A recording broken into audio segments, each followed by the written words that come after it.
My name's James Emery. I'm the director and owner of Emery Industries. Started in 2007. We've gradually been building up our national presence with the company, and we manufacture specifically products that have got a sterile management component, so all things in stainless. The reason that we went with Dimension 3 and Odoo was because the solution enabled us to be able to connect better with our customers. We just didn't really have eyes on what was happening in the business as a whole.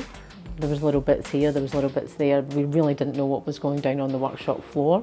It was kind of more what was in the operations manager's head rather than being able to visually see it. And I think now we can all visually see what's happening. We can see the workload for the day, we can see what machines are working, we can see who's working, we can see all the planning for the next few days. It's just really changed the whole way that we operate in a positive way. Jefferson's team at Dimension 3 took the time to understand what our requirements were. They also were able to present back what we could be doing. So it was very then clear it was definitely a group or a company that we could work with to take the company further.